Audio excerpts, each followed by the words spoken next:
رویداد خان پاکستان کے top bureaucrat تھے۔ مردان میں پیدا ہوئے، 1949 میں سول سروس جوائن کی اور ملک کے تمام اہم ترین عہدوں پر تعینات رہے۔ انتہائی پڑھے لکھے، زیرک اور خوش شکل تھے۔ 21 اپریل 2024 کو 100 سال کی عمر میں فوت ہوئے۔ 1971 میں جب پاکستان ٹوٹ رہا تھا تو یہ وفاقی سیکریٹری اطلاعات تھے۔ صدر یحییٰ خان اور ان کی وسکی پارٹی سے ان کی روزانہ ملاقات ہوتی تھی۔ مشرقی پاکستان کے سرنڈر کا معاہدہ اور ملک ٹوٹنے کی انوائسمنٹ بھی رویداد خان نے تیار کی تھی۔ مجھے 2000 کے بعد ان سے متعدد مرتبہ ملاقات کا موقع ملا۔ ان کے انتقال سے قبل بھی ان سے ملاقاتیں رہیں۔ وہ آخری سال تک خوبصورت صاف ستھرا سوٹ پہنتے تھے، جوتے بھی صاف اور چمکدار ہوتے تھے، تاہم انہیں بولنے میں دقت ہوتی تھی، لفظ زبان پر اٹک جاتے تھے، انہیں ادائیگی میں زور لگانا پڑتا تھا، لیکن اس کے باوجود ان کی یادداشت بے انتہا اچھی تھی۔ انہیں دوسری جنگ کے واقعات تک یاد تھے۔ میاں نواز شریف اور آصف علی زرداری کی کرپشن کی کہانیاں بھی سناتے تھے اور جنرل مشرف اور عمران خان کی حماقتوں کے قصے بھی۔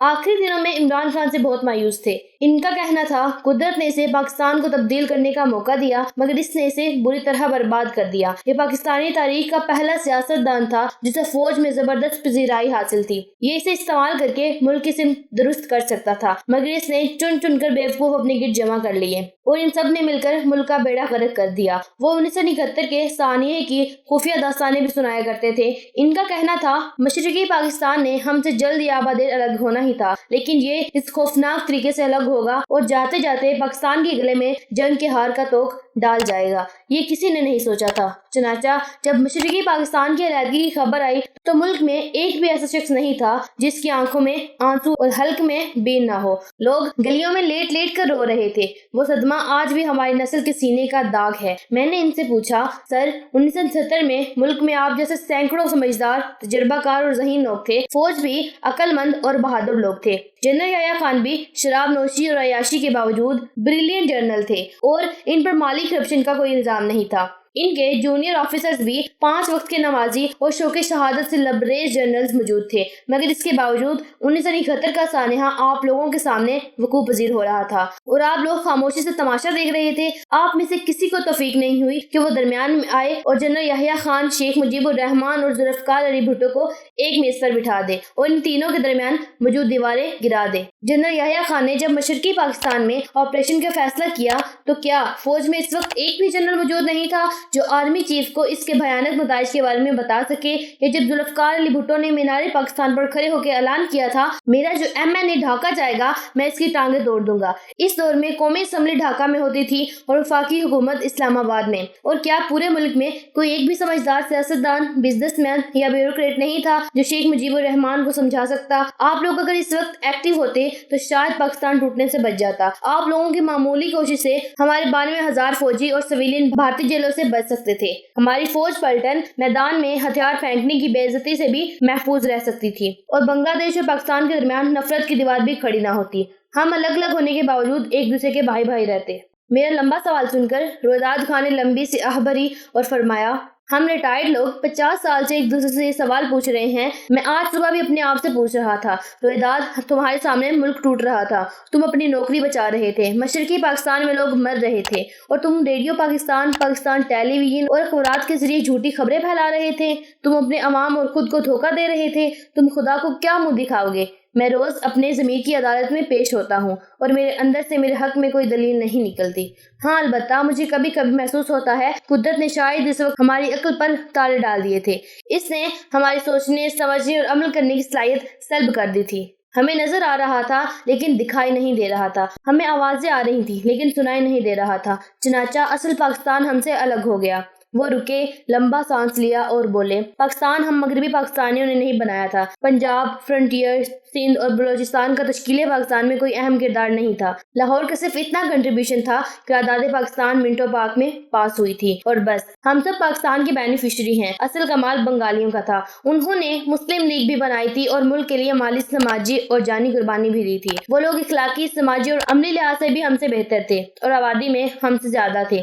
تاریخ میں پہلی مرتبہ اکثریت نے اقلیت سے الگ ہونے کا فیصلہ کیا۔ اکثریت نے اقلیت کے خلاف موومنٹ چلائی اور اقلیت نے اکثریت کے خلاف ملٹری آپریشن کیا۔ مجھے آج محسوس ہوتا ہے بنگالیوں نے ہم سے الگ ہو کر ٹھیک ہی کیا تھا۔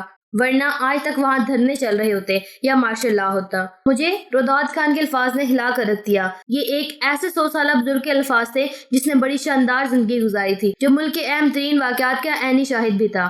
وہ اس وقت زندگی کی ہوس سے آزاد ہو چکے تھے۔ وہ جانتے تھے آج یا کل زندگی کی ڈور ان کے ہاتھ سے پھسل جائے گی، لہٰذا ماضی کے بارے میں ان کا تجزیہ بے لاگ اور قیمتی تھا۔ ان کا کہنا تھا قدرت جب کسی قوم کو برباد کرنا چاہتی ہے تو یہ ان کے صاحبان اقتدار کی عقل معاف کر دیتی ہے، یہ ان کے سمجھنے بوجھنے کی صلاحیت چھین لیتی ہے۔ 1979 میں بھی یہی ہوا اور اب 2024 میں بھی وہی ہو رہا ہے۔ ملک میں اس وقت بھی الجھا ہوا ٹرائیکا ہے۔ عمران خان جیل میں بیٹھ کر ملک کی جڑیں کھوکھلی کر رہا ہے۔ اللہ تعالیٰ نے انہیں اقتدار بھی دیا تھا اور فوج کا غیر مشروط ساتھ بھی، لیکن یہ اقتدار سنبھال سکا اور نہ ساتھ برقرار رکھ سکا۔ عوام اس کے تمام تر حماقتوں کے باوجود آج بھی اس کے ساتھ کھڑے ہیں۔ 8 فروری کے الیکشن میں عمران خان کو اندھی عوامی حمایت ملی، لیکن اس نے اپنی سخت گیر طبیعت اور بے لچک رویے کی وجہ سے اسے مٹی میں ملا دیا۔ چنانچہ یہ 2024 کا شیخ مجیب الرحمان بن چکا ہے، جبکہ پاکستان مسلم لیگ اور پاکستان پیپلز پارٹی 1971 کی ذوالفقار علی بھٹو ہیں۔ یہ جانتے ہیں عوام نے انہیں الیکشن میں مسترد کر دیا ہے اور اقتدار ان کا حق نہیں، لیکن یہ اس کے باوجود کرسی کے پیچھے چمٹے ہوئے ہیں اور یہ اس چپکاؤ کی ہر قیمت ادا کرنے کے لیے تیار ہے۔ یہ اخلاقی میدان بہت پہلے کھو چکے ہیں۔ یہ اب سچ دیکھنے اور محسوس کرنے کی نعمت سے بھی فارغ ہو رہے ہیں۔ یہ جانتے ہیں یہ شریف فیملی کی آخری ٹرم ہے، اس کے بعد یہاں ہوں گے اور کیسے ہوں گے کوئی نہیں جانتا۔ اگلا وزیر اعظم بلاول بھٹو ہوگا۔ کیوں؟ کیونکہ پاکستان کو بھی ایک ایسا سندھی وزیر اعظم چاہیے جسے ایران بھی پسند کرتا ہو، اور بلاول بھٹو اس کے لیے انتہائی سوٹیبل امیدوار ہیں اور یہ اس کے لیے ہر قیمت ادا کرنے کے لیے تیار ہیں۔ اور تیسری طرف ایک ایسی اسٹیبلشمنٹ ہے جس نے فیصلہ کر لیا ہے کچھ بھی ہو جائے عمران خان کے ساتھ مذاکرات نہیں ہوں گے۔ یہ جو کرنا چاہتے ہیں کر لیں، لیکن اس کے لیے دروازے نہیں کھلیں گے۔ یہ بھی اس فیصلے کی ہر قیمت ادا کرنے کے لیے تیار ہیں۔ لہٰذا ملک 50 سال بعد ایک بار پھر اس موڑ پر کھڑا ہے جہاں آگے جانے کا راستہ ہے نہ پیچھے ہٹنے کا، جبکہ ہمارے سارے مسئلے صرف تھوڑی سی لچک سے حل ہو سکتے ہیں۔ ہم سب نے ایک ایک قدم پیچھے ہٹنا ہے اور سانس آنا شروع ہو جائے گی۔ عمران خان بلا وجہ احتجاج کی کالز دینا بند کر دیں۔ یہ پارٹی کی سیاسی کمیٹی کو حکومت کے ساتھ مذاکرات کی اجازت دے دیں یا پھر مولانا فضل الرحمان اور محمود اچکزئی کو مذاکرات کا مینڈیٹ دے دیں۔ نواز شریف اور آصف علی زرداری بھی تھوڑی سی قربانی دے دیں، یہ 5 سال کے بجائے 2.5 سال پر اتفاق کر لیں۔ گرینڈ پولیٹیکل ڈائلاگ کریں۔ آئین میں جو ترمیم کرنی ہے ایک ہی بار کر دیں، اس کے بعد آئین کو لاک کر دیا جائے اور 2 سال بعد الیکشن ہو جائیں اور جو جیتے اسے اقتدار دے دیں، اور اسٹیبلشمنٹ بھی سیاسی سپیس کی گنجائش پیدا کر دے اور عدلیہ بھی خود کو ذرا سا سائڈ پر کر لے۔ یہ سارا بحران ایک ہفتے میں ختم ہو جائے گا اور دوسری طرف یہ فساد بے شمار لوگوں کے سر اور ملک کا رہا سہا بھرم بھی کھا جائے گا، اور 10-15 برس بعد آج کے روداد خان بھی سر پکڑ کے کہہ رہے ہوں گے اللہ تعالیٰ نے ہم سے بھی سمجھ بوجھ کی صلاحیت چھین لی تھی، ہمارے سامنے ملک ٹوٹ رہا تھا اور ہم دیکھتے رہ گئے، ہماری بھی مت ماری گئی تھی۔